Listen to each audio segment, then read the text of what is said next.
Israel and the Conservative Party. CFI, you've been true friends of Israel in hard times. Thank you so much for that. You know, some people will say I wasn't very lucky ambassador by choosing the timing. You know, they say timing is everything. And the historic times that my term happens to be one of the most challenging and hard times for Israel. But at the same time, I'm probably one of the most luckiest ambassadors that ever served here, because in the last 5 years, under the incredible conservative leadership and under the incredible friendship that the people in the room shown to Israel, the UK-Israel relationship, we're going into new peaks and heights. The bilateral relationship turned to be strong alliance between friends that believe in the same values.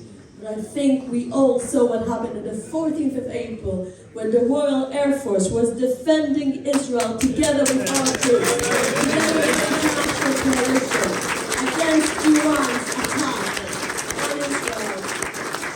And I think that was the moment where we realized that we are facing the same enemies.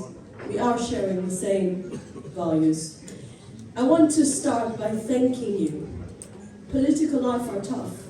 I know, I've been there for 11 years. And sometimes you win and sometimes you lose. But one thing you don't lose.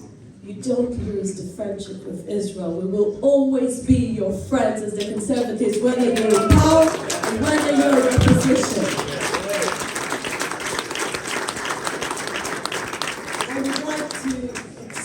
My sincere thanks to great people that made CFI. I would like to start with you, Stephen. Stephen Crabb, your wonderful, unwavering support to Israel. Thank you for everything you've done for Israel.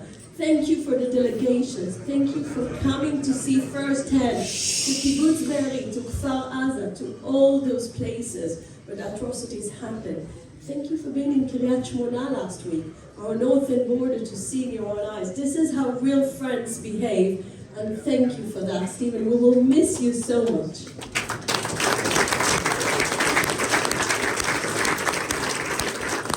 Great friends that are not attending tonight, but they are wonderful leaders of the CFI for years. Lord Eric Pickles and Lord Stuart Pollack, thank you so much for everything you've done for the state of Israel. Special thank you to Hilda Worth and the whole CFI team, and James Gard that left us after 14 years of serving. The last 48 hours gave us all hope that democracies can beat terrorism.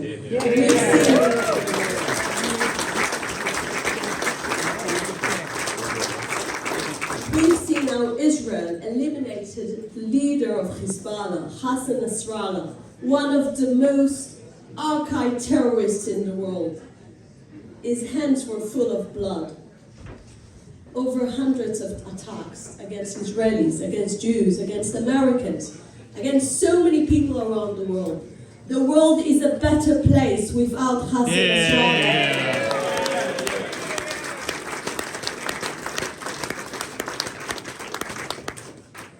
And at the same time, we need to remind ourselves that the main goal of the government, to bring back 60,000 people that were evacuated from their homes, we need to bring them back to a safe northern border of Israel.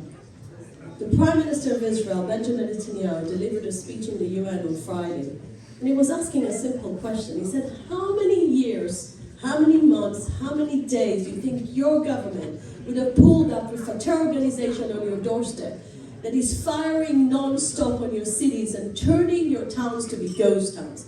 And he said, probably not even a minute. I totally agree. I think it's time for us to understand that in 11 months, Israel tolerated those non-stop terror attacks coming from Hezbollah. And as the Prime Minister said, enough is enough. And Israel is showing the world how enough is enough.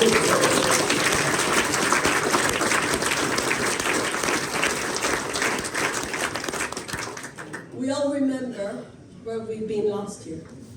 The 7th of October last year was in Israel. I was celebrating with my family the Jewish holiday of Simchat Torah. But unfortunately, this day turned out to be from a very happy day and a festive holiday to a day of a horrible tragedy. We all know what happened on the 7th of October last year. We all understand the barbarism that Israel faced. Hamas invasion to Israel, the horrific attack, the worst loss of Jewish life since the Holocaust. And we remember that as we speak, there are still 101 innocent people, men, women, children, that are in the hands of Hamas. We need to bring them home, and we need to put all the international pressure on Hamas, because they're the one who's refusing to a deal.